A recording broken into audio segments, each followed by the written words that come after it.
अब यम का पास ही दंड देगा इसे।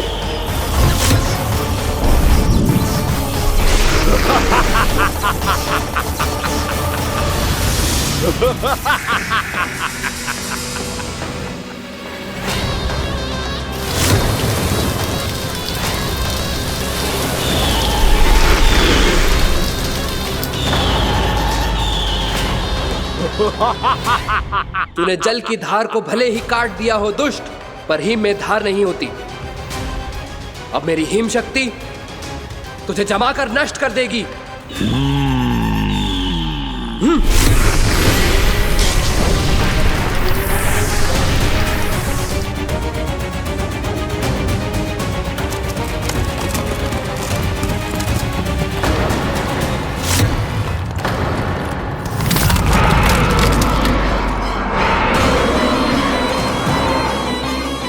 चंद्र, वरुण, यम, अग्नि, इंद्र, तुम में से कोई भी इस योग्य नहीं है कि मुझे पराजित कर पाए और इस विष्णु अवतार की रक्षा कर पाए।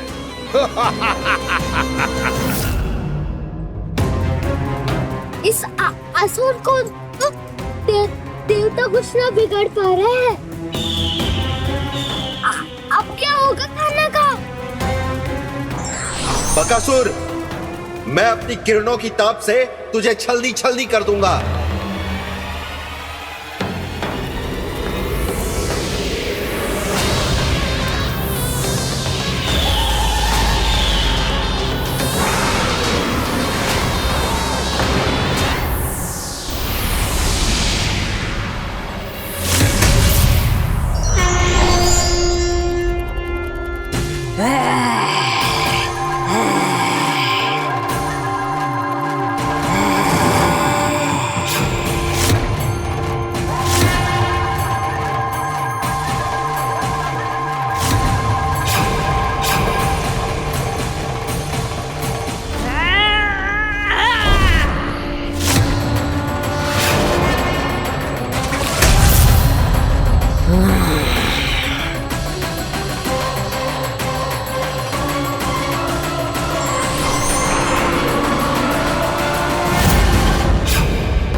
पुत्र कार्तिकेय, इस असुर के उदर को फाड़कर अपने पिता के सखा श्री कृष्ण को मुक्त कराओ पुत्र।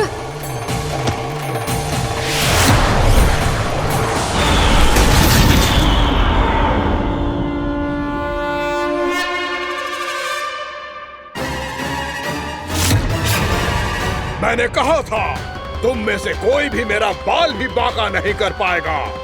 तुम देवताओं का तो सामर्थ्य ही क्या, स्वयं देवों के देव महादेव भी मेरा कुछ नहीं बिगाड़ पाएंगे। कृष्ण को अपने उदर में ही पचा जाऊंगा मैं।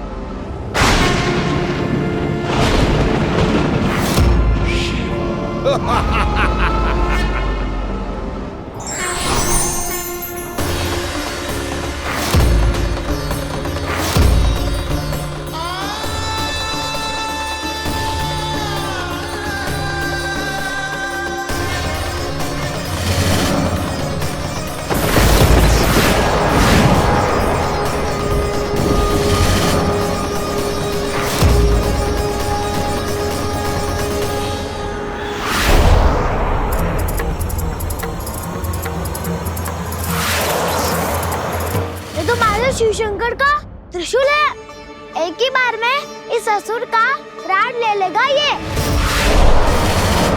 हाँ, महादेव का त्रिशूल।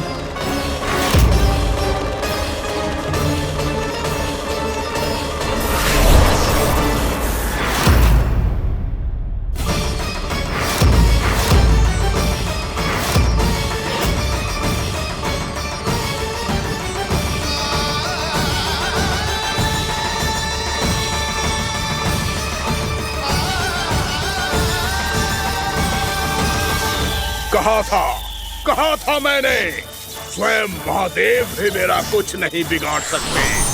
अजय हूं मैं, अजय।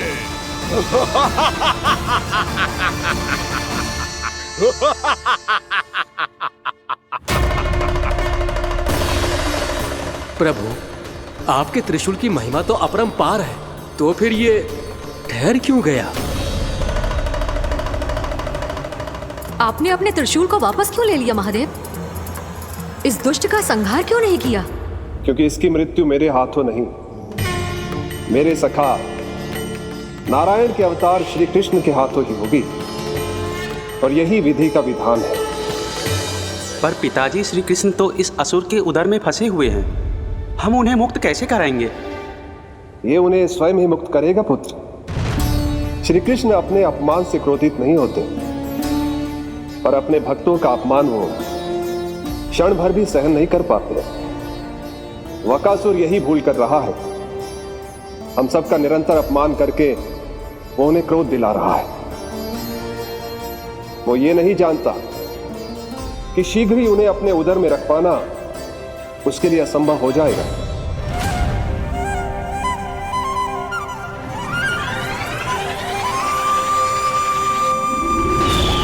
क्या हुआ महादेव? पराजित होकर भी मुस्कुरा रहे हैं। पर अब तो महादेव कहलाने के भी योग्य नहीं रहे आप। असफल देवताओं की इस अयोग्य सेना को लेकर चले जाइए यहाँ से। ना ये मेरा सामना कर सकते हैं और ना ही आप। मेरी शक्ति के सामने आप अक्षम हैं महादेव।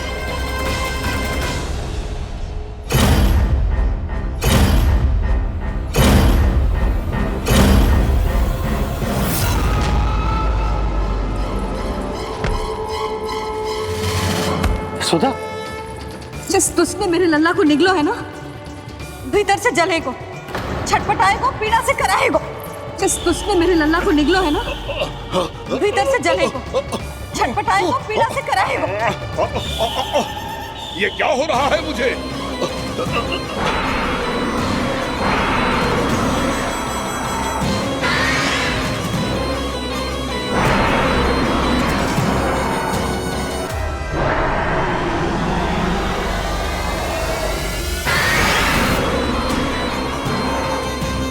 मुझे ऐसा क्यों लग रहा है जैसे भीतर से जल रहा हूं मैं? ये क्या हो रहा है मुझे?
हे प्रभु, मैंने ऐसे कौन से कुकर्म किए थे कि मुझे ऐसी मृत्यु प्राप्त हुई? और ऐसे कौन से सुकर्म किए थे? क्या आपके हाथों से मुझे मोक्ष प्राप्त हुआ है प्रभु? में स्मरण करो, हे जरीस की पुत्र वक्कासुर। स्मरण करो, कैसे अपने पिता की तरह अभिमान से भरे हुए थे तुम। स्मरण करो, कैसे हमें पराजित करने के लिए पूरी सृष्टि को संकट में डाल दिया था तुमने, और हमें विवश होकर पराजय स्वीकार करनी पड़ी थी। स्मरण करो, कैसे तुमने देवराज इंद्र का छत्र चुरा लिया था। पर यह सब भी पर्याप्त नहीं था वक्कासुर। तुम्हारे पापों का घड़ा तब भरा था जब तुमने देवी गंगा के जल में साधना करते हुए जजाली मुनि की तपस्या में व्यवधान डाला था।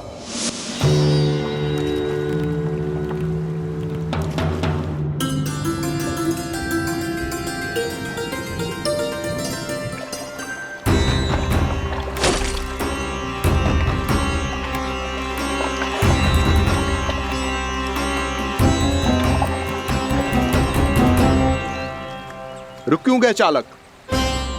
नौका को आगे की ओर ले चलो। आगे बढ़ना उचित नहीं होगा महाराज। यहाँ से कुछ ही दूरी पर जालजली मुनि तपस्या कर रहे हैं। तो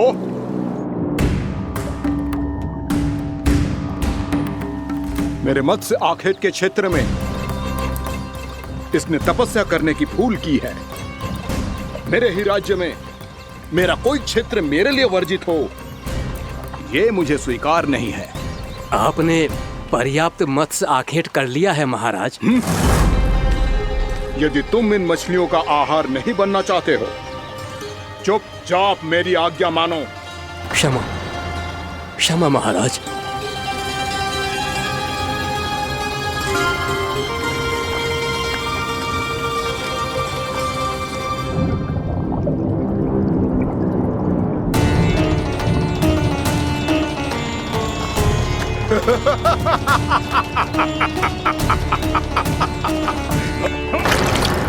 मुनिवर, रक्षा कीजिए, रक्षा कीजिए मुनिवर। हमारे प्राण बचाइए मुनिवर, मुनिवर हमारे प्राण बचाइए।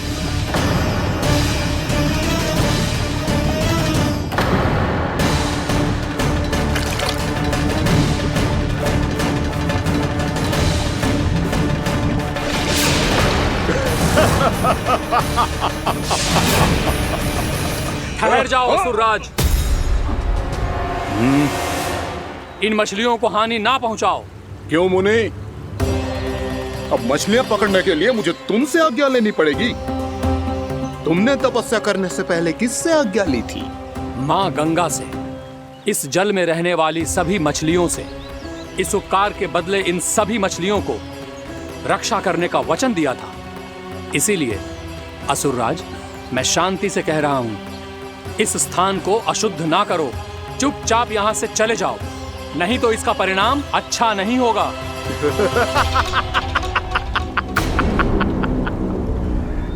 तुम जिन देवताओं की तपस्या कर रहे हो ना मुनि, उन्होंने भी मेरा कुछ नहीं बिगाड़ पाया था, और तुम मुझे धमकी देने का दुस्साहस कर रहे हो।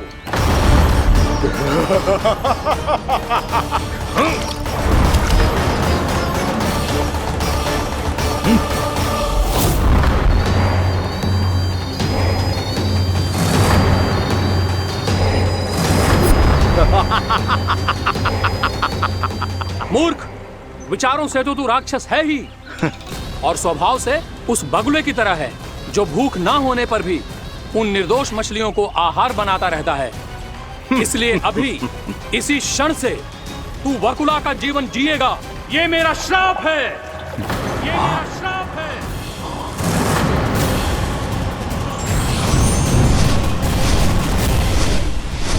श्राप पाने के बाद तुम्हें आभास हुआ कि तुमने कितना बड़ा अपराध किया था, और तब तुम जजाली मुनि से क्षमा याचना करने लगे।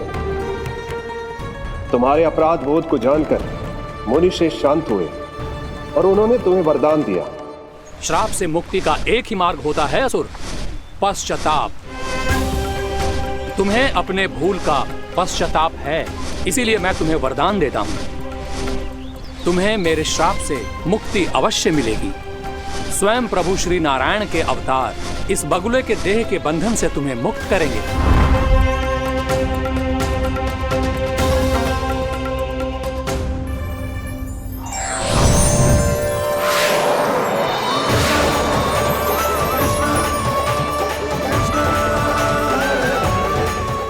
हम स्वीकार करें प्रभु।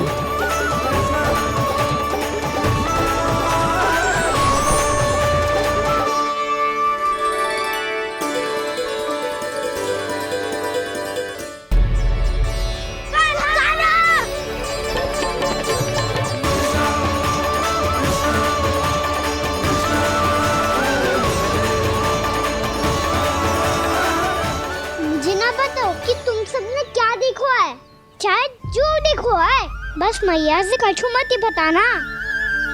कान्हा!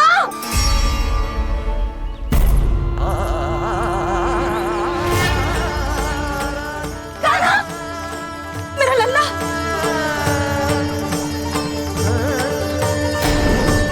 भानु बता रहा था तुझे कोई असुर पंछी निकल गया था। हाँ?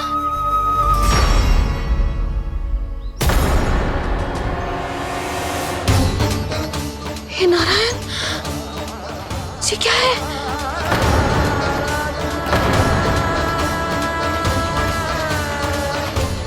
ये सब कैसे हुआ लल्ला? हाँ? कोई बताएगा मुझे ये क्या है?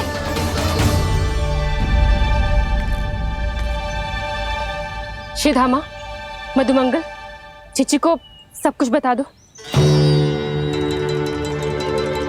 ये असुर पक्षी मुझे निगलने वाला था रानी भाभी, तभी अंतिम क्षण में कान्हा ने आके मुझे बचा लियो। और ये असुर पक्षी ने कही कि यह है वृंदावन का राजकुमार, नंदराज का लल्ला। इसके होते कोई भी वृंदावन वासियों को हानि ना पहुंचा सकते। रानी भाभी, कान्हा ने अपने प्राणों की चिंता ना करी और इस क्रूर राक्षस से भिड़ गयो और इस राक्षस पक्षी ने इसे निगल लियो। इतना पर्याप्त है भोला काका, सब कुछ बताने की आवश्यकता नहीं है। ये सब देख के सारी बालक मंडली इतनी व्याकुल हो गई कि सबने अपने प्राण अर्पित कर दिए और इस असुर पक्षी से कहे कि हमें खा लो और हमारे सखा को छोड़ दो। इन बालकों का पराक्रम देख के सभी देवतागण यहाँ आ गए और उनके हृदय भी पिघल गए और उन्होंने इस राक्षस पक्षी से युद्ध करके इसे मार गिराया। देवताओं के राजा इंद्र के वज्र का प्रहार तो मैंने अपनी आंखों से देखा है ताई जी। और फिर उसके बाद अग्निदेव ने अग्निवस्त्र का प्रहार किया। जय ना काकी, वरुण देव, कार्तिकेय, यमदेव सबने मिलके युद्ध किया इस राक्षस से। कहा था अभी मत बोलना, अरे सब मिलके फंसा दोगे मुझे। जय माँ भद्रकाली, हमारे शिव शंकर भी आए थे छोटी माँ।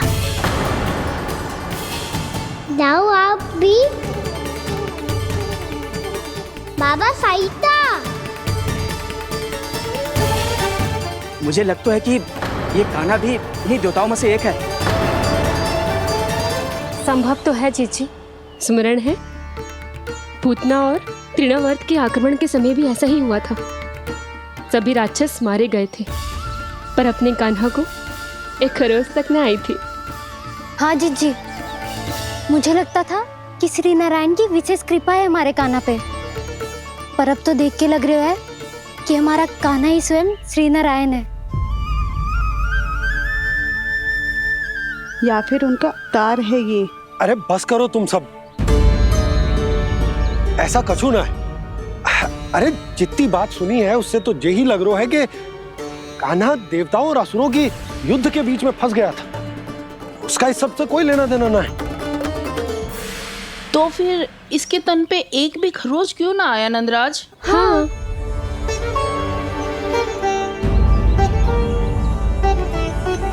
है काकी, खरच तो है। दिखा लल्ला। भैया बात पीड़ा आ रही है, कुछ करो ना। चिकोपिया भी ना अति करती है। श्री नारायण का अवतार हो तो इतनी तनिक सी खरोच पे ऐसे रो तो क्या? बस बहुत होगा। अब तो तुम सबने सीमा ही पार कर दी है। कभी से श्री नारायण बुलाते हो, कभी श्री नारायण का अवतार। तनिक कछु हो ना जाता है कि तुम सब कहानियां बुनने लगती हो। जे बस साधारण सा बालक है, मेरा लल्ला है जे, इसे भगवान मत ही बनाओ।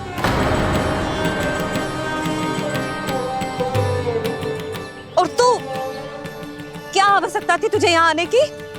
हाँ, वो भी मुझे बिना बताए। मेरे साथ छल करके आए हो तू। अब तू घर चल, ऐसा दंड दूंगी ना कि मैया बहुत पीड़ा हो रही है। मैया बहुत पीड़ा हो रही है मैया। हाँ नन्ना, तू घर चल, मैं तुझे औषधि लगा दूंगी। हल्दी का लेप लगाऊंगी ना, झट से ठीक हो जाएगा। चल चल।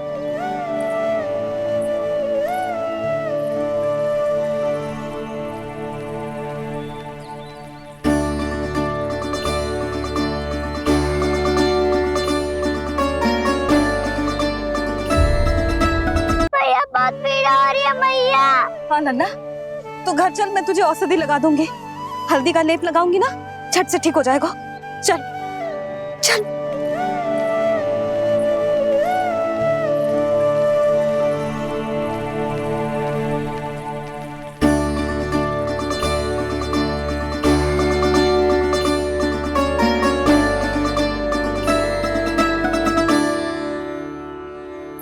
बस लल्ला बस, रो मत।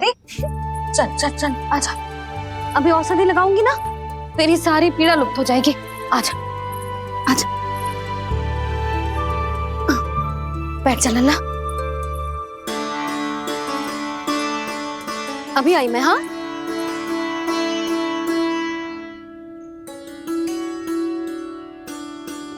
मैया।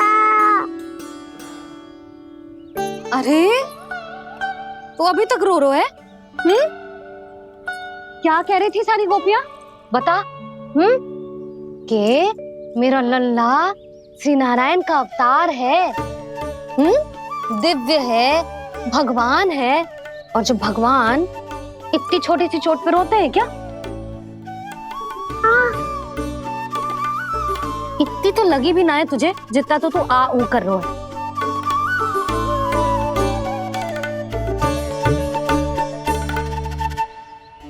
आओ ना, करूंगो। आप ऐसे दुलार थोड़ी करोगी। ओहो, वृंदावन का गौपालक जो इतनी छोटी सी चोट पे रोता है ना, गोप बालकों का मुखिया इतनी छोटी सी चोट पे रोता है। मेरा लल्ला तो सबसे शक्तिशाली है, जो इतनी छोटी सी चोट तो क्या बड़े बड़े राक्षसों से भी ना घबराता है। हाँ, एक बार में सबको समाप्त कर देता है कि ना? हाँ मैया, यदि कोई राक्षस वृंदावन की ओर टेढ़ी दृष्टि करके आएगा तो सबसे पहले कान्हा को सुरक्षा में खड़ा पाएगा, फिर चाहे जो बाल बन के आए या बगुला बन के।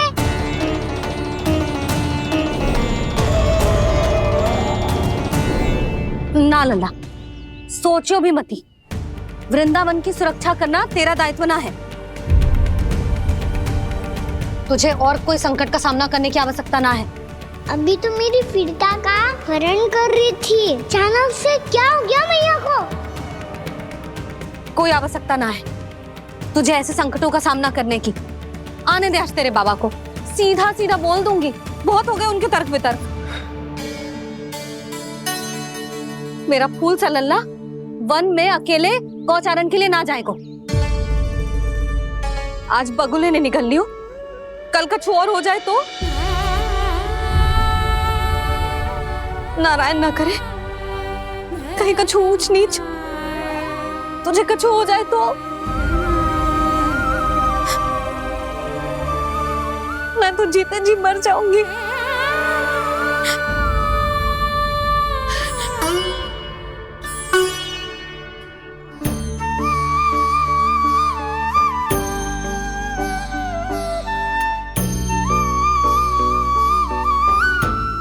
लल्ला की वीर मैया इतनी से बात तो रोती है क्या?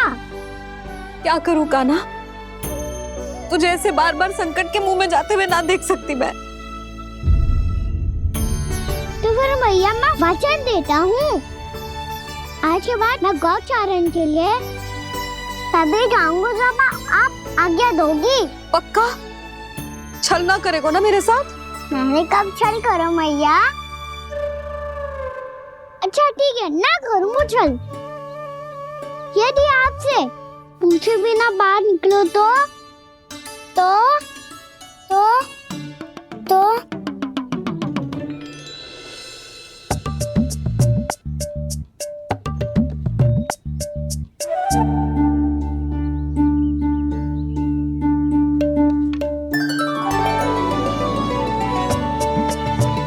ये रही आपकी छड़ी और ये रही मेरी पीठ।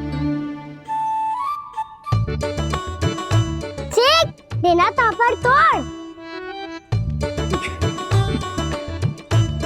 ठीक है, जब तूने अपना दंड निर्धारित कर ही लियो है तो सोच ले, अब अगर तूने मेरी बात ना मानी तो तोड़ तोड़ छड़ी पड़ेगी, समझ आई?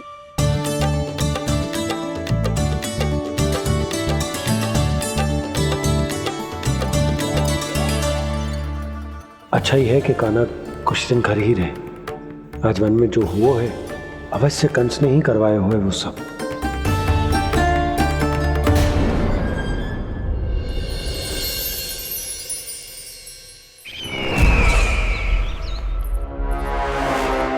आपका ये धनुष तो सबसे अधिक शक्तिशाली था महाराज, ये कैसे टूट गया? कहीं ये बकासुर की पराजय का संकेत तो?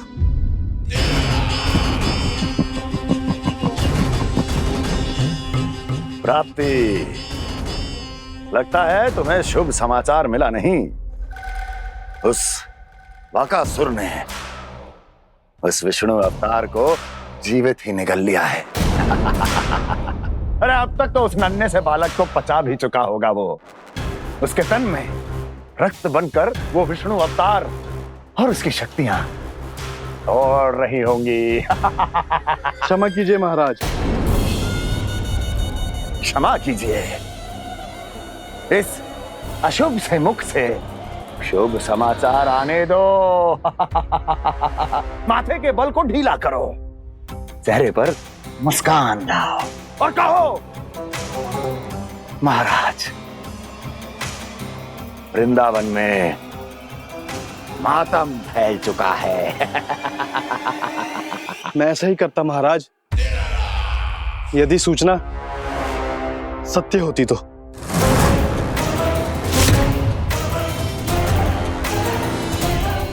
कहना क्या चाहते हो? एक क्षण में सूचना उगलो, अन्यथा मेरा योद्धा बकासुर विष्णु अवतार की तरह तुम्हें भी जीवित निकल जाएगा। आने दो। बकासुर मारा गया महाराज, बकासुर मारा गया महाराज, बकासुर मारा गया। बकासुर मर चुका है? असंभव। असंभव। बकासुर ने उस बालक को निगल तो लिया था, पर उसकी सुरक्षा करने के लिए सभी देवता वहां प्रकट हो गए, पर फिर भी कोई बकासुर का सामना नहीं कर पाया। और फिर क्या हुआ? वो बालक स्वयं ही बकासुर के उदर से बाहर आ गया और उसकी चोंच तोड़कर उसकी हत्या कर दी।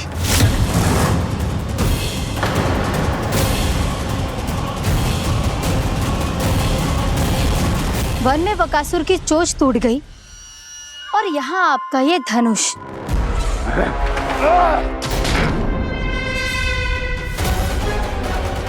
केवल नहीं टूटा तो आपका ये भ्रम महाराज। क्षमा कीजिएगा महाराज, आपका भ्रम टूटना आवश्यक है। आवश्यक है आपको यह आभास होना कि उस विष्णु अवतार को पराजित करने के लिए आपके साधारण योद्धाओं में वो सामर्थ्य नहीं है। अच्छा सर, पूतना, तृणावर्त, बकासुर, ये सब साधारण नहीं थे प्राप्ति, साधारण नहीं थे। फिर तो ये और भी अधिक चिंता का विषय है महाराज, क्योंकि इसका अर्थ तो यही हुआ कि वो विष्णु अवतार कुछ अधिक ही असाधारण है और उसका सामना करने के लिए और उसे मिट्टी में मिलाने के लिए आपको एक ऐसे अस्त्र की आवश्यकता है जो उसके सामने ना झुके और ना ही टूटे।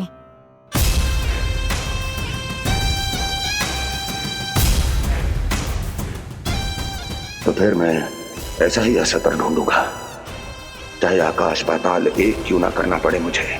10 दिशाएं 14 भुवन क्यों ना नापने पड़े मुझे, मैं उस असतर को अवश्य ढूंढ निकालूंगा जो उस विष्णु अवतार के प्राणों की डोरी इस धनुष की तरह तोड़ सके।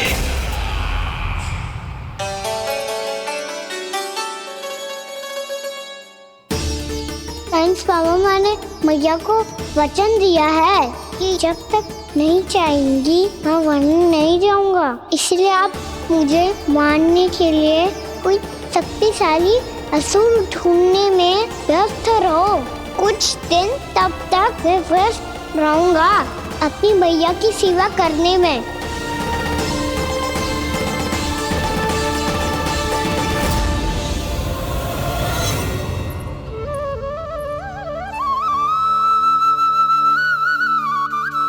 लो मैया, तुलसी जी को चढ़ाने के लिए जल।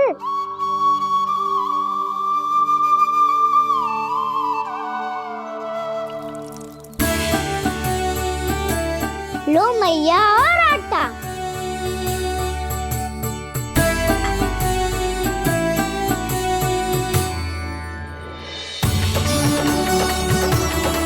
लो मैया, बेलन।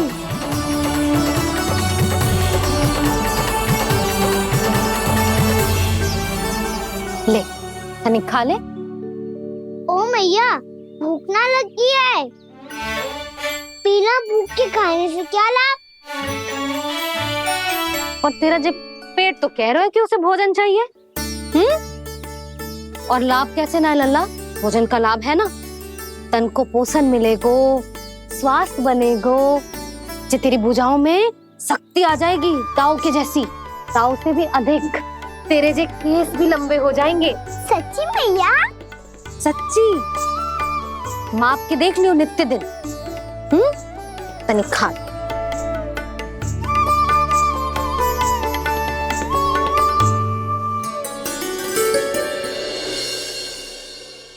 मान के मैया का कहना, छक के भोजन खाते हैं, नित्य मापते भुजा केश, पर ज्यों का त्यों ही पाते हैं।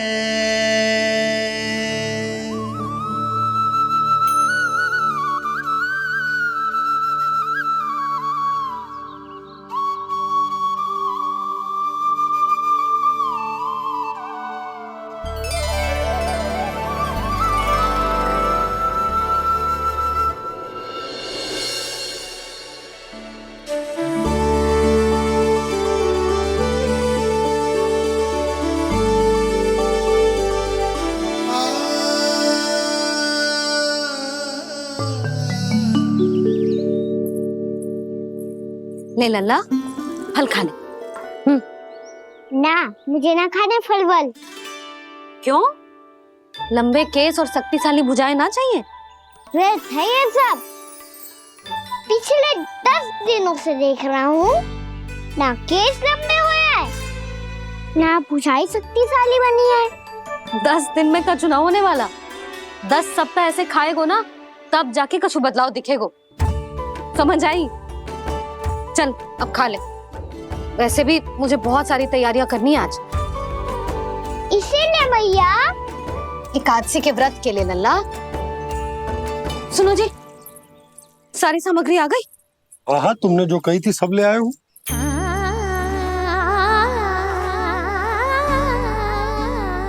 इसमें नारियल तो है ही ना, उसके बिना मैं एकादशी की पूजा कैसे करूंगी? यशोदा, मैंने भोला से कह दिया, वो लेकर आते ही होगा। घबराओ मत। कैसे ना घबराओ जी, आपको पता है ना एकादशी का व्रत मेरे लिए कितना महत्वपूर्ण है। पता है। अरे इसमें तो दिए भी ना है। दिए ना है? अब मैं अभी लेकर आता हूँ। आप रहने दो, मैं ही लेके आती हूँ। भक्त भोला राम के यहाँ से है। भक्त भोला राम? मेरा अर्थ है कुमार भोला यहाँ के यहाँ से। हाँ हाँ, वो ही।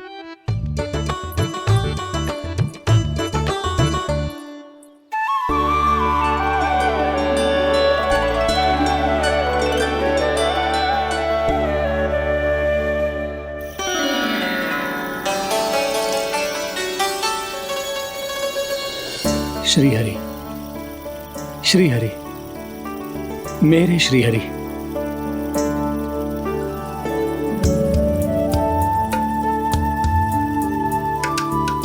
मेरे श्री हरि। भोला राम, मेरी मटकी तैयार है? मेरे श्री हरि, मेरे श्री हरि।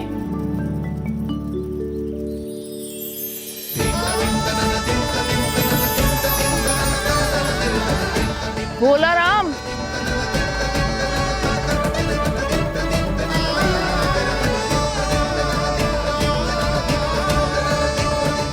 भोला काका, ओ भोला काका।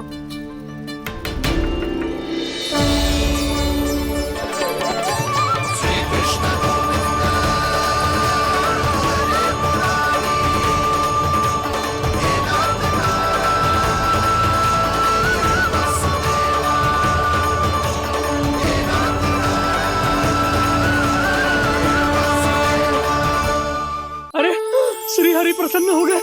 मेरे श्री हरि आ गए, मेरे भगवान आ गए। मेरे श्री हरि आ गए, मेरे भगवान आ गए। मेरे श्री हरि आ गए, मेरे भगवान आ गए। मेरे श्री हरि आ गए, मेरे भगवान आ गए। मेरे भगवान आ गए, मेरे घर मेरे भगवान आ गए।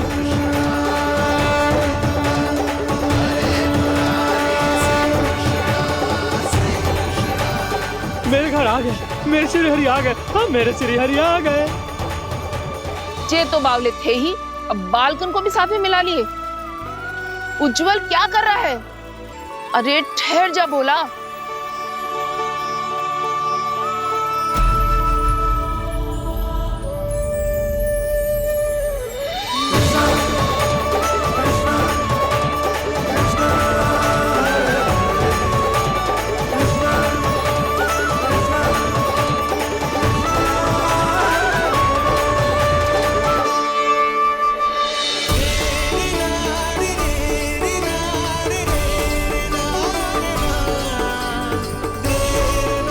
प्रेम से बुलाओ, आएंगे हरि भी।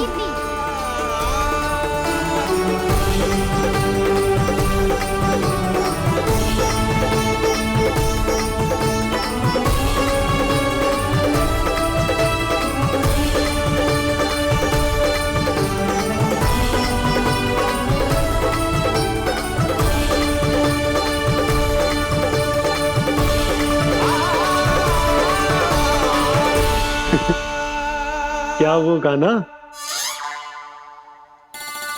किसकी धुन में झूम रहा तू? निर्मल निशा भक्ति की धुन में।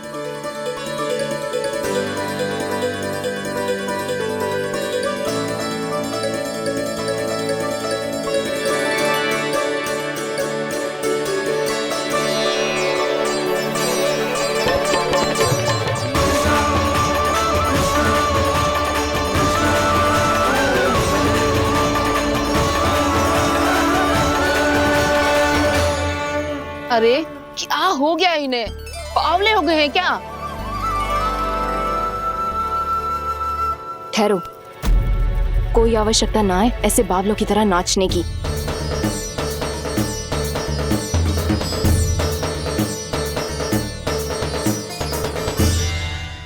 जे बावले ना है मौसी, भक्ति में रम गए। बस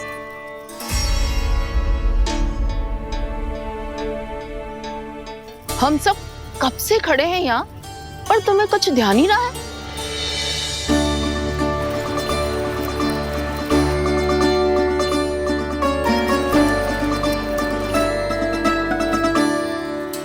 नाच गाने में ऐसे मगन हुए कि हमें देखा भी ना।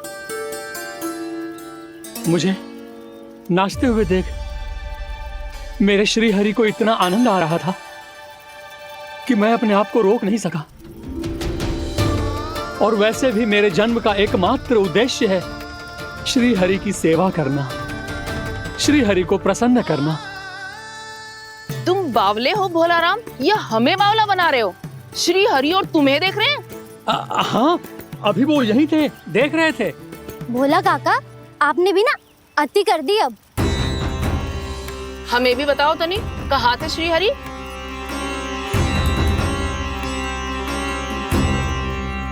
ना जाने अपना उपहास करवाने में क्या आनंद आता है इन्हें।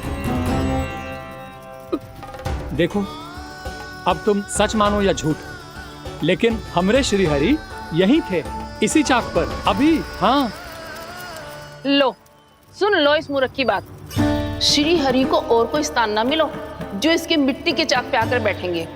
श्री हरि को और कोई स्थान ना मिलो जो इसके मिट्टी के चाक पे आकर बैठेंगे। श्री हरि को और कोई स्थान ना मिलो जो इसके मिट्टी के चाक पे आकर बैठेंगे। जैसी मैया भैंसो ही लल्ला, दोनों का कुछ पता ही ना चलतो, कब किस बात पर प्रसन्न हो जाए और किस बात पर रुष्ट। अरे मैं भला असत्य क्यों बोलूंगा? अभी अभी यही थे श्रीहरि। हाँ,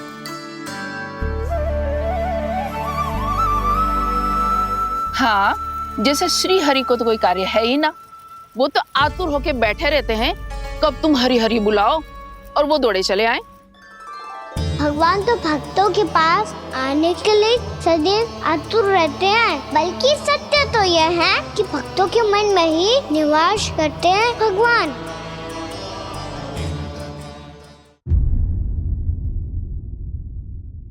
अरे मैं भला असत्य क्यों बोलूंगा? अभी अभी यही थे श्रीहरि। हाँ,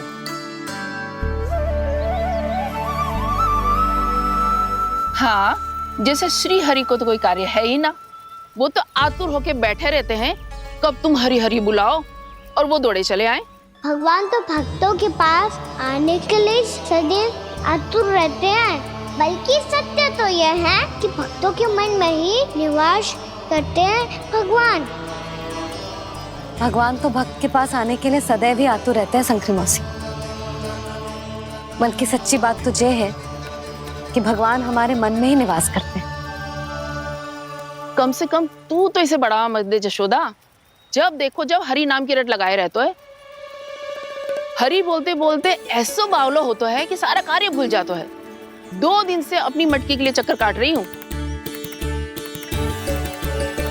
अभी तो एक चक्कर और लगाना होगा आपको।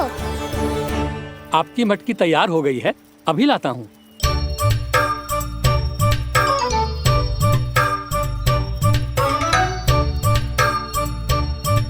लो जी मटकी।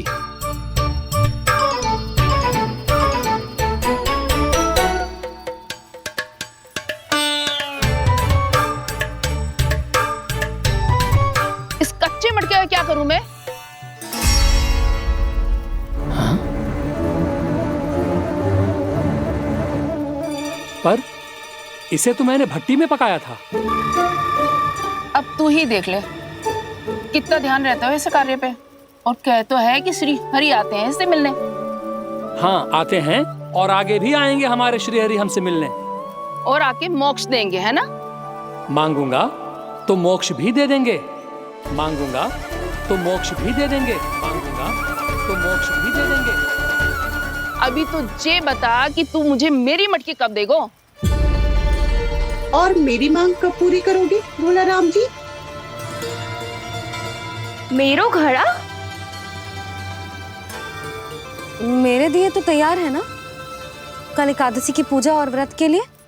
एकादशी का व्रत? हाँ, एकादशी का व्रत। इसे करने से श्री हरि बहुत प्रसन्न होते हैं। अच्छा, फिर तो अभी लाया।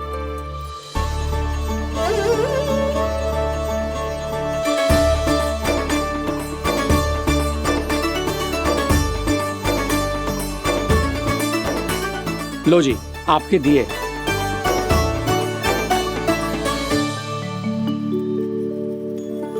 और जो हमने मांगा है वो?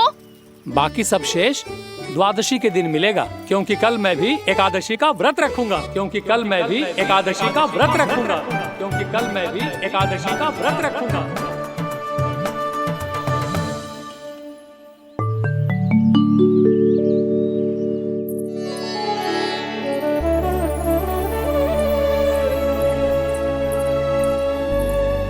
जानकी, फूलों का प्रबंध हुआ कि ना? हाँ भाभी, जे रहे। सदैव विलंब कराती है। पर भाभी इस बार तो फूल समय से ही लाई थी। क्या हुआ जशोदा? अभी तो पूजा की तैयारी ना हुई? देखो ना मौसी, ये जानकी ना कुछ छूट ही जाता है इसके कारण। एकादशी की पूजा और व्रत आते ही जसोदा भाभी इतनी वग्र हो जाती है। ऐसो क्या होगा इस पूजा में?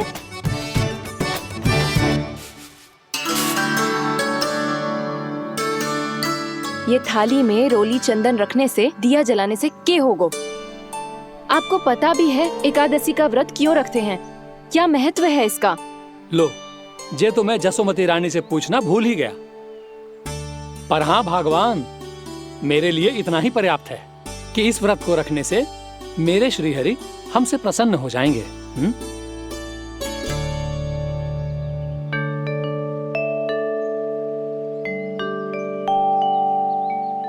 नारायण ही जाने ऐसे कैसे पूजा करते हैं जे श्री हरि की एक मूर्ति तक ना है इनके पास।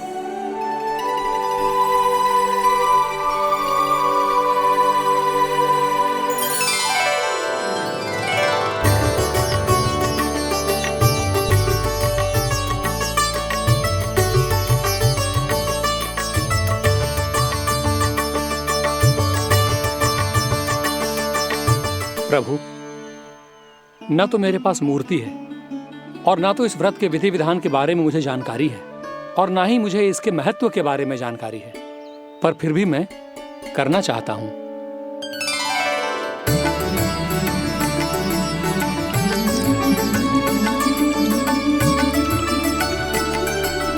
इसीलिए मैं दृढ़ संकल्प लेता हूं, पूरी निष्ठा के साथ, श्रद्धा के साथ और पूरी आस्था के साथ मैं इस व्रत को संपन्न करूंगा।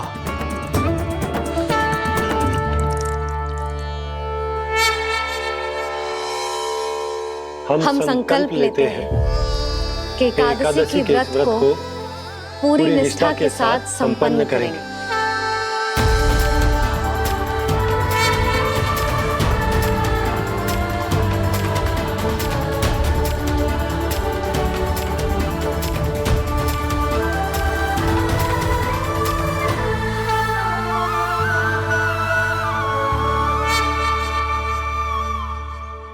तुलसी जी के पत्ते तो है ही ना। श्री नारायण को तुलसी जी के पत्ते के बिना भोग ना चढ़तो है। जानकी, तुलसी के पत्ते कहाँ हैं? भाभी, मैं तो कब से यही पूछना चाह रही थी कि तुलसी के पत्ते लाऊं क्या, पर आप तो व्यस्त थी ना। तुझे कितनी बार समझाओ है ना, यदि तेरे कछु करने से किसी और की कोई हानि ना हो रही हो या किसी के अच्छे कार्य में सहायता हो रही हो तो मुझसे आज्ञा लेने की आवश्यकता ना है। समझ गई भाभी, आगे से जाना उनको। ले अभी लेकर आती हूँ।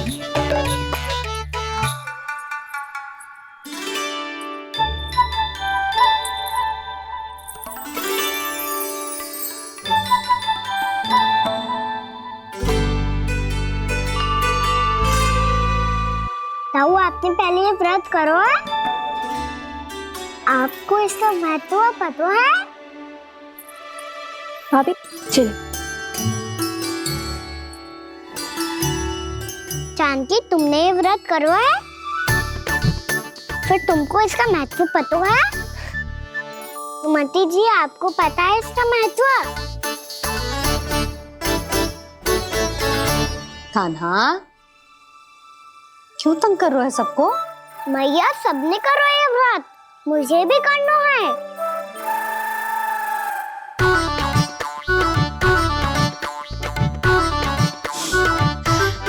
ये व्रत केवल बड़ों के लिए होती है लल्ला। जब आप ये व्रत कर सकती हो, बाबा कर सकते हैं, ये सारी गोपियां कर सकते हैं, वो भी कर सकते हैं, तो मैं क्यों ना कर सकता? क्योंकि तू कल तक भूखा ना रह पाएगा लल्ला। जब भक्त रह सकते हैं, फिर मैं क्यों नहीं रह सकता? मेरा अर्थ है कि नारायण के भक्त मैया,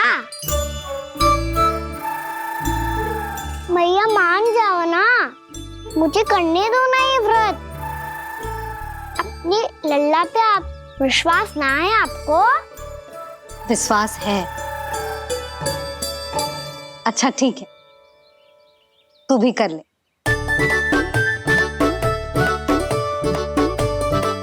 पर मैया व्रत की कथा तो सुनाओ, मैं तो अबध हूँ ना। मुझे कैसा पता चलेगा कि ये व्रत करते क्यों हैं?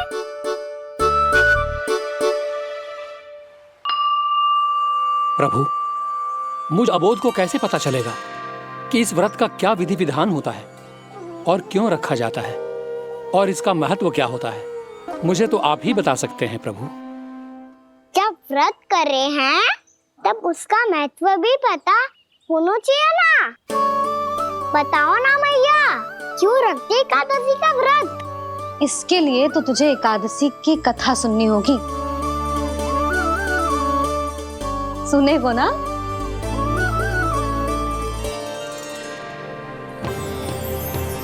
वसुदेव सुतं देवं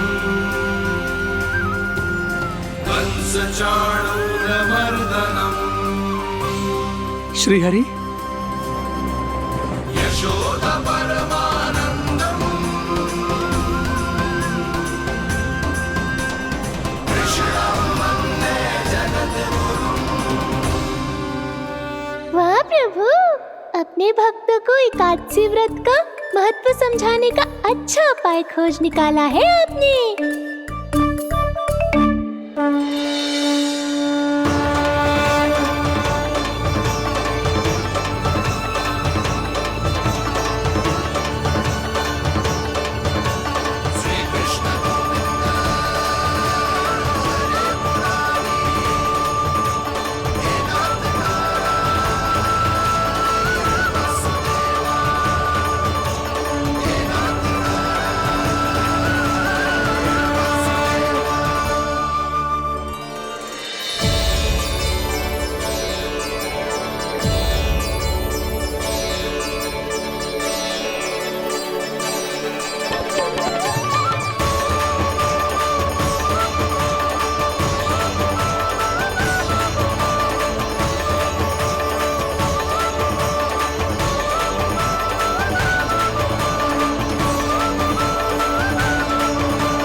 अब सब जन एकादशी के व्रत की कथा ध्यान से सुनना, तभी जे व्रत पूरा माना जाएगा।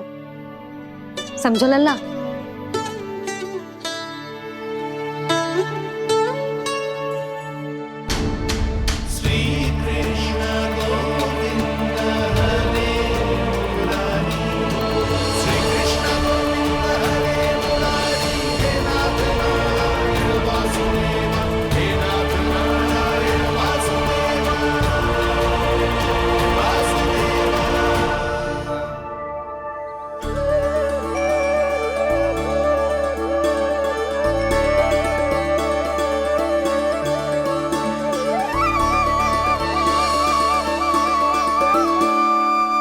सतयुग में चंद्रावती नाम के नगर में मूरा नाम का एक असुर राज्य करता था।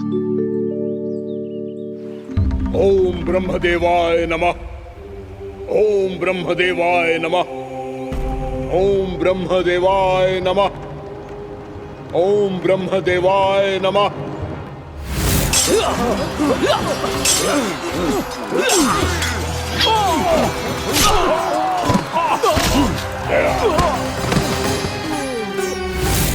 ओम ब्रह्मदेवाय नमः। ओम ब्रह्मदेवाय नमः। जब उसने देवताओं के हाथों असुरों की पराजय देखी, तब वो वरदान पाने के उद्देश्य से ब्रह्मा जी की तपस्या करने चला गया।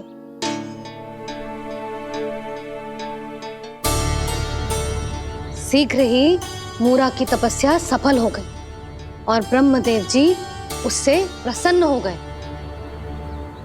ओम ब्रह्मदेवाय नमः। ओम ब्रह्मदेवाय नमः। ओम ब्रह्मदेवाय नमः। ओम ब्रह्मदेवाय नमः। ओम ब्रह्मदेवाय नमः। ओम ब्रह्मदेवाय नमः। ओम ब्रह्मदेवाय नमः। ओम ब्रह्मदेवाय नमः। ओम ब्रह्मदेवाय नमः। मूरा, प्रणाम ब्रह्मदेव। तुम्हारी तपस्या सफल हुई। बोलो, तुम्हें क्या वर चाहिए? सृष्टि के रचयिता ब्रह्मदेव, कृपया मुझे ऐसा वरदान दीजिए जिसकी सहायता से मैं त्रिलोकी विजयी बन जाऊं और कोई देवता मुझे पराजित ना कर सके। यहां तक कि देवताओं के रक्षक, सृष्टि के संचालक भगवान श्री विष्णु के लिए भी मैं अपराजय रहूं। तथास्तु, तथास्तु, तथास्तु। प्रणाम ब्रह्मदेव।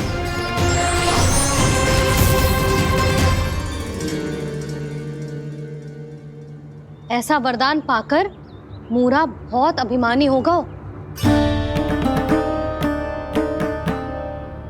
यक्षों, किन्नरों, यहाँ तक कि देवताओं को भी युद्ध के लिए ललकारने लगा, पर किसी ने भी उसकी ललकार को स्वीकार ना करो, क्योंकि सभी उसकी शक्ति से बहुत भयभीत थे और उसके सामने युद्ध किए बिना ही अपनी पराजय स्वीकार करने लगे। और फिर दंभ में आके उसने स्वर्ग लोक पर भी आक्रमण कर दिया और देवराज इंद्र तक को चुनौती दे डाली।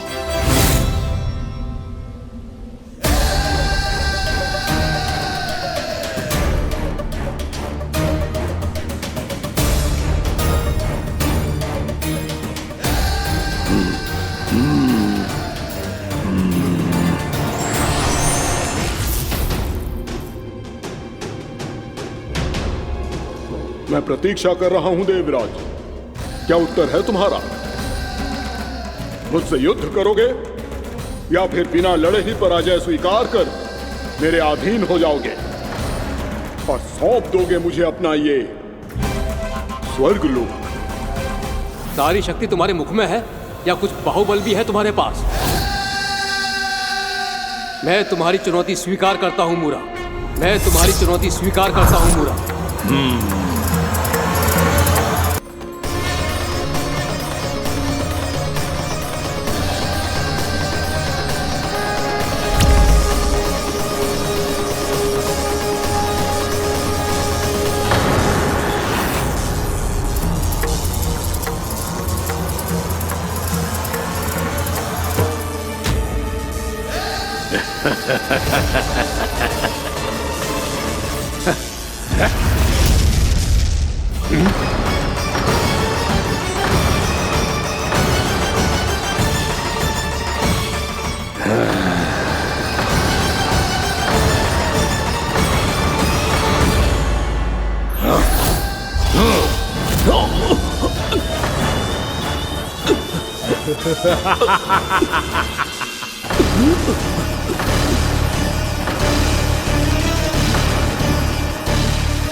खैरिए देवगण, असुर राज मूरा को ब्रह्मदेव का आशीर्वाद प्राप्त है। आप में से कोई भी इन्हें पराजित नहीं कर पाएगा।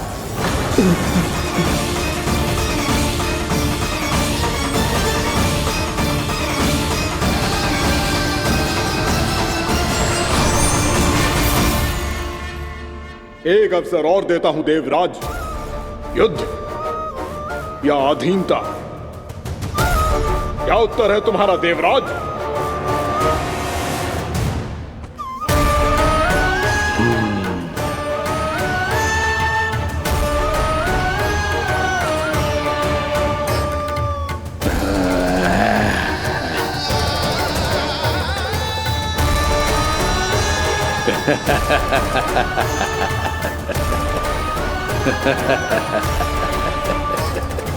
इंद्र और सभी देवताओं ने मूरा के आतंक में आके उससे भयभीत होके अपना सिंहासन छोड़ दियो। अब मूरा स्वर्ग का अधिपति बन गयो और शीघ्र ही उसने अन्य सभी असुरों को स्वर्ग में निवास करने के लिए आमंत्रित कर दियो। और इस प्रकार से वो धीरे धीरे तीनों लोकों का सम्राट बन गयो। उसे किसी ने रोका नहीं मैया? ना लल्ला, इतना साहस किसी में था ही ना। और फिर जे निश्चित करने के लिए कि भविष्य में किसी और असुर की मृत्यु ना हो, वो यमराज पे भी विजय प्राप्त करने के लिए यमलोक की ओर प्रस्थान कर दियो। वो तो अपने आप को और सभी असुरों को अमर बनाना चाहता था। पर देवता और यमराज भी उसकी जो योजना समझ गए थे, इसीलिए उसके आने से पहले ही सारे देवताओं ने श्री नारायण से सहायता के लिए गुहार लगाई। अब केवल आप ही कुछ कर सकते हैं प्रभु। अभी तो मूरा केवल त्रिलोक का स्वामी है, और यदि उसने यमलोक भी जीत लिया तो वो जीवन को ही नियंत्रित नहीं करेगा प्रभु, वो मृत्यु का भी स्वामी हो जाएगा। ऐसे में पहले सृष्टि का संतुलन तो नष्ट होगा प्रभु, और फिर स्वयं सृष्टि ही नष्ट हो जाएगी। ऐसा नहीं होगा यमदेव, नियति ऐसा होने ही नहीं देगी। विधि रचेगी खेल और मैं बनूंगा माध्यम। असुर राज मुरा का सामना मैं करूंगा। बस आप मुझे चुनौती देने के लिए उसे तैयार कर लीजिए, चाहे उसके लिए आपको साम दाम दंड भेद कोई भी उपाय क्यों ना अपनाना पड़े।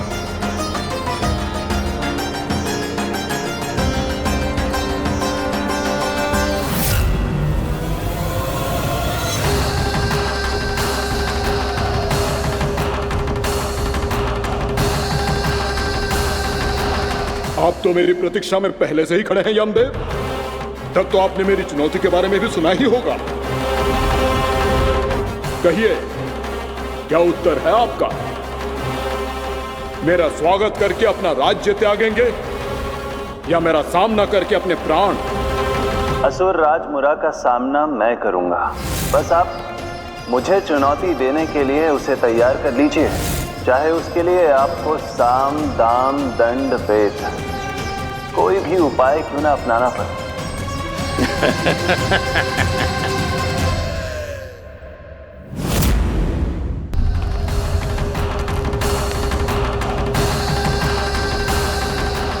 आप तो मेरी प्रतीक्षा में पहले से ही खड़े हैं यमदेव। तब तो आपने मेरी चुनौती के बारे में भी सुना ही होगा। कहिए, क्या उत्तर है आपका? मेरा स्वागत करके अपना राज्य त्यागेंगे या मेरा सामना करके अपने प्राण? हे असुर श्रेष्ठ, मैं आपकी अधीनता स्वीकार करने के लिए तैयार हूं। बस एक विनती है मेरी। शर्त को विनती का नाम देकर पहलाना चाहते हो मुझे यमराज? असुर राज मूरा के सामने शर्त रख पाओ, इतना सामर्थ्य नहीं है तुम में। इसका आभास है मुझे असुरराज, पर मैं आपकी अधीनता स्वीकार करूं इससे पहले आपको स्वामी धर्म का पालन करना होगा। मेरे पुराने स्वामी के क्रोध से मेरी रक्षा करनी होगी आपको। कौन है तुम्हारा पुराना स्वामी? भगवान श्री नारायण। और छोटी माँ मूरासुर को तो श्री नारायण से भी रक्षा का वरदान प्राप्त था ना? यही तो श्री नारायण की लीला थी बलराम। पर वो राक्षस अपने दम में जे समझ ही ना पाओ कि वो क्या भूल करने जा रहा है। अब पहुंच गो भगवान श्री नारायण को चुनौती देने के लिए।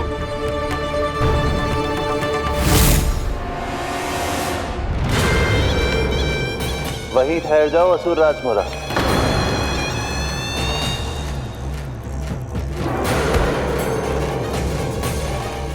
यहाँ क्यों आए? आपको पराजित करने और ये वैकुंठ जीतने, ताकि मैं यमलोक का स्वामी बन सकूं। फिर आओ, युद्ध भूमि में मेरा सामना करो।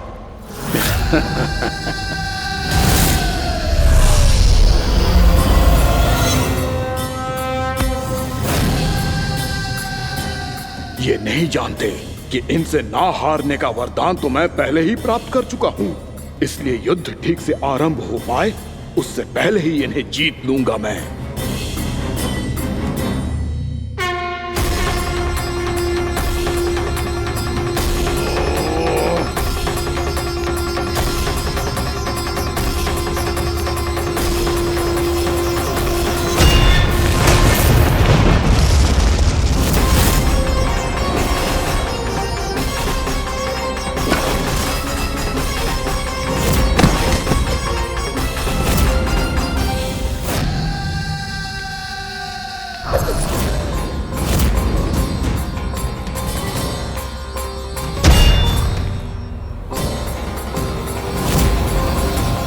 और इस प्रकार ये युद्ध वर्षों वर्षों तक चलता रहो। दोनों योद्धा पूरे ब्रह्मांड में अनेक अस्त्रों शस्त्रों के साथ युद्ध करते रहे।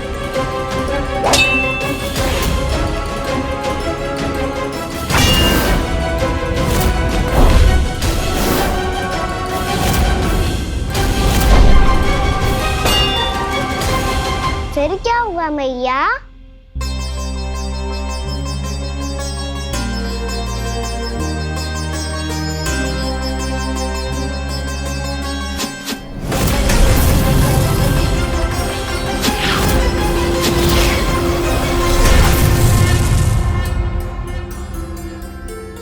उस युद्ध को कभी समाप्त हुआ हो, पर कैसे? शीघ्र ही वो राक्षस थक गौ लल्ला।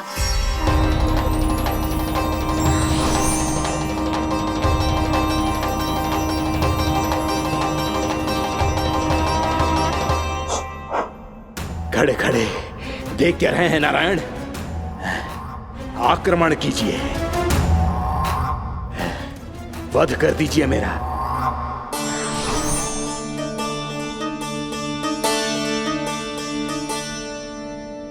मैं तुम्हारी वीरता से प्रभावित हूं,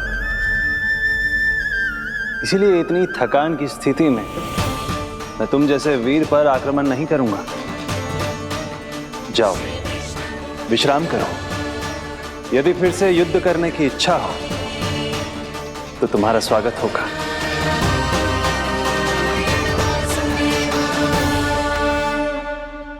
जे कह के श्री नारायण बद्रिका आश्रम चले गए और वहां हिमवत नाम की एक कंदरा में ध्यान लगा के बैठ गए। उधर वो राक्षस विश्राम करने लगो। अनेकों दिन बीत गए और अब वो राक्षस मूरा फिर से स्वस्थ होके बलवान हो गया था। उसने अपनी सारी शक्ति फिर से प्राप्त कर ली थी। श्री नारायण ने उस पर दया करी थी, पर वो फिर से श्री नारायण को छलने को तैयार होगा।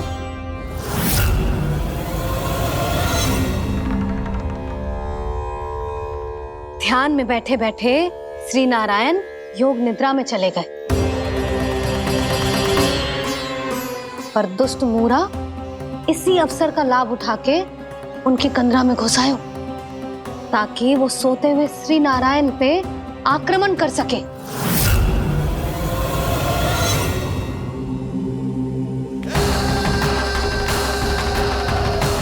आज इस लंबे युद्ध को जीतकर अपने इस अंतिम शत्रु का भी अंत कर दूंगा मैं।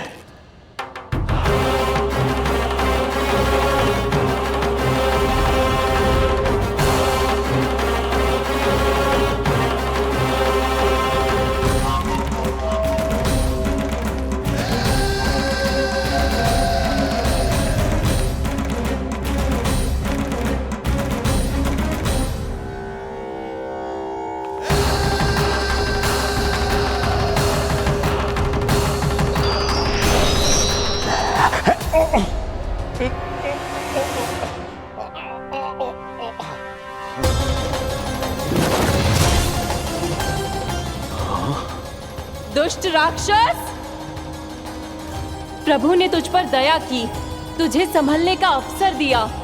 तू इन्हीं पर ही छल से वार करने चला है।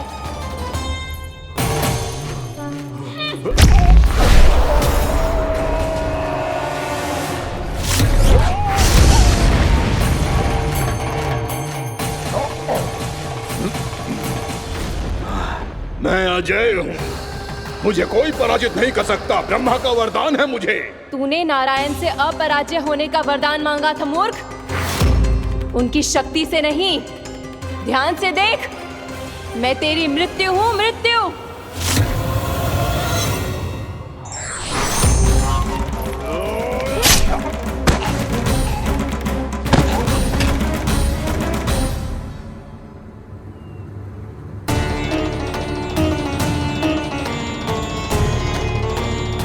वो देवी कौन थी छोटी माँ? और कौन बलराम, वो ही तो थी देवी एकादशी।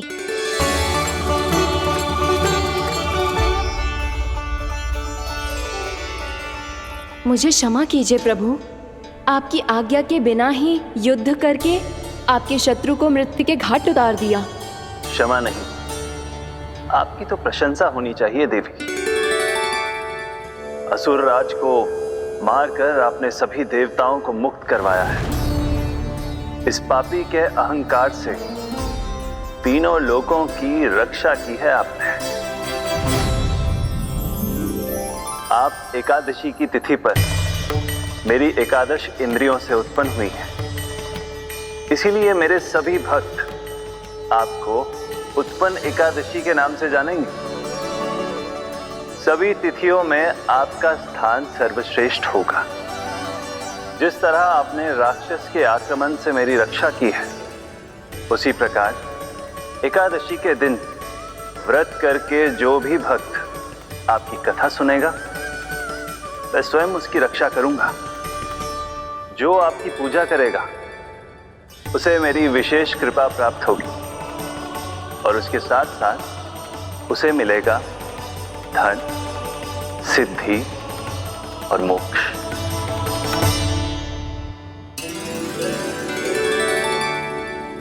इसीलिए आज के दिन व्रत रखने का बहुत अधिक महत्व होता है। बोलो एकादशी मैया की जय। बोलो श्री नारायण भगवान की जय।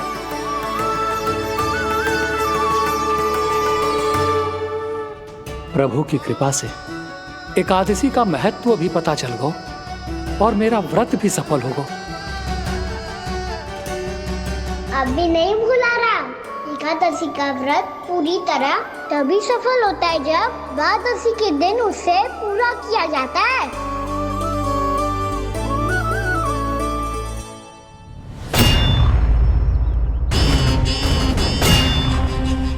आवश्यक है आपको यह आभास होना कि उस विष्णु अवतार को पराजित करने के लिए आपके साधारण योद्धाओं में वो सामर्थ्य नहीं है। वो विष्णु अवतार कुछ अधिक ही असाधारण है।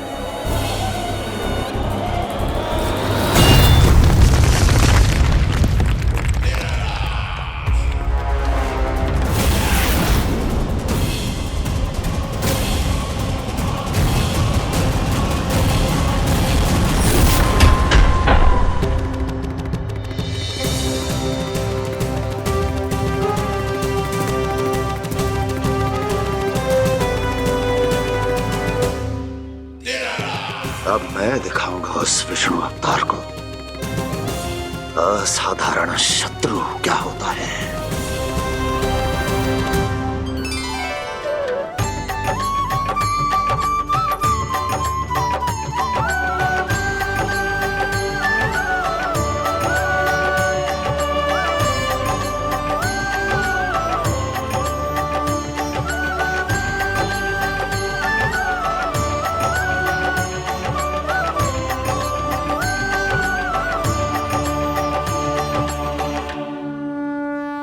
मामा अधीर हो रहे हैं, पर मैया ने मुझे अभी तक बाहर जाने की आज्ञा नहीं दी है। अभी उन्हें किसी और राक्षस को यहाँ भेजने से रोकने के लिए मुझे ही कुछ करना होगा।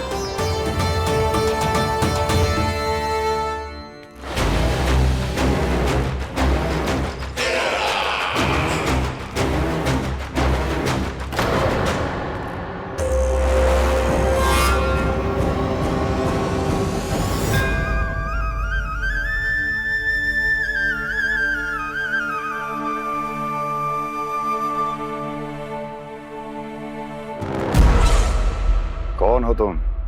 बचपन से ही मुझे मारने का सपना देख रहे हैं, सिर्फ मुझे ही नहीं पहचानते।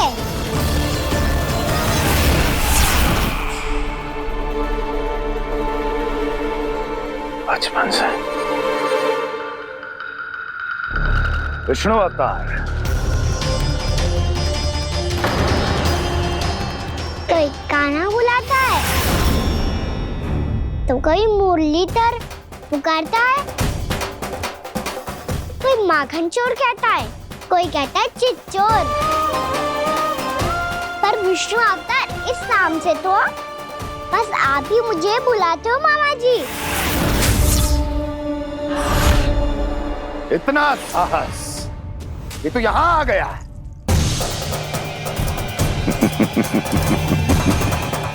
यहां आ तो गया तू विष्णु अवतार, किंतु यहां से जीवित नहीं जाएगा। तेरे शीश को तेरे धड़ से अलग कर दूंगा मैं।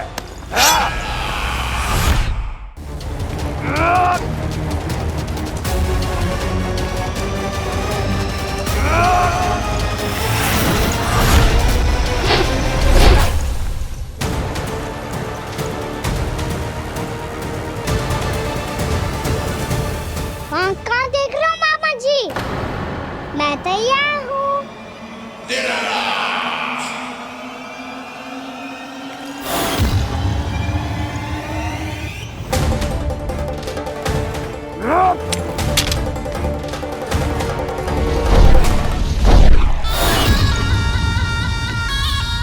मामा जी, आप सदैव इसी तरह क्रोध में रहते हो क्या?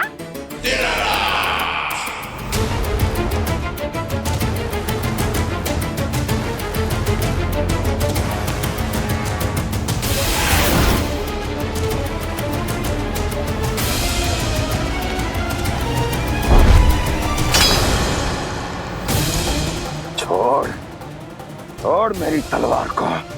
छोड़ो तो तब जब पकड़ा हूँ।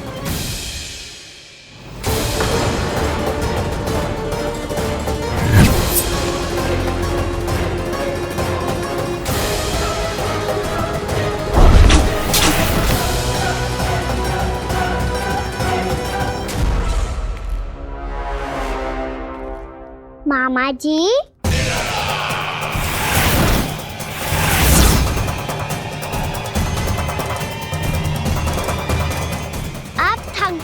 थोड़ा विश्राम कर लो। आपका तो पता नहीं, मैं अवश्य थक गया हूँ।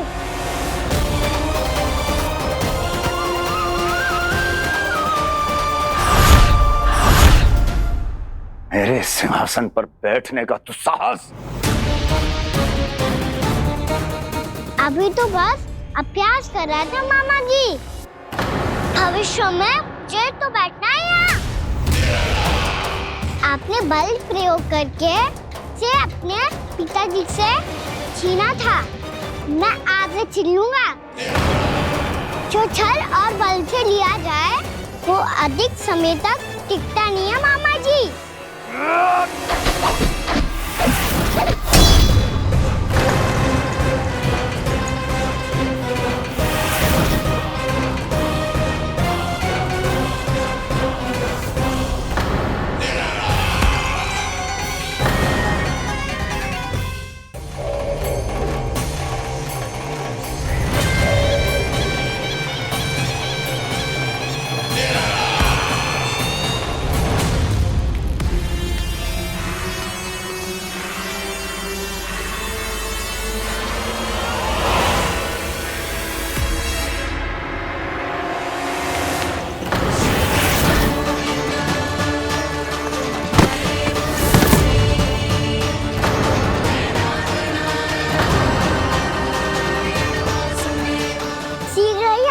सिंहासन छोड़ना होगा।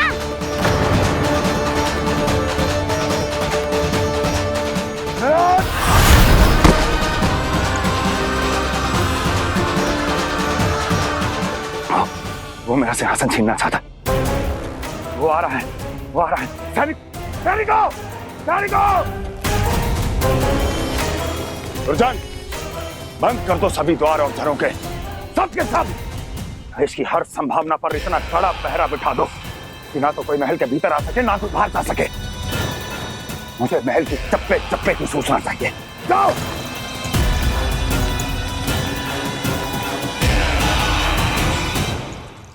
सिंहासन।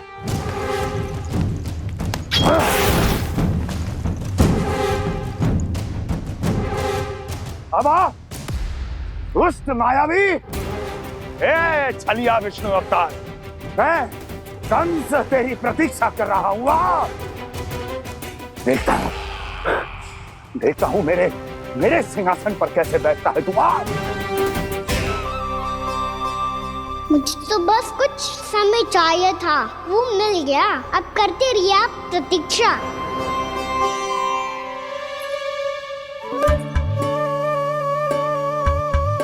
जी अपने आप से बातें क्यों कर रहे हैं जी?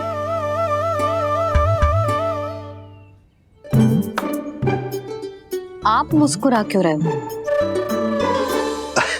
ना कचू ना, बताओ क्यों मुस्कुरा रहे हो?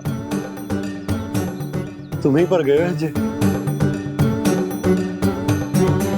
जब तुम व्रत करती हो तो तुम भी ऐसा ही करती हो। इसी प्रकार भूख अधिक लगने पर अपना ध्यान भटकाने के लिए स्वयं से ही बड़बड़ाती रहती। होगा। आपको तो बस मेरा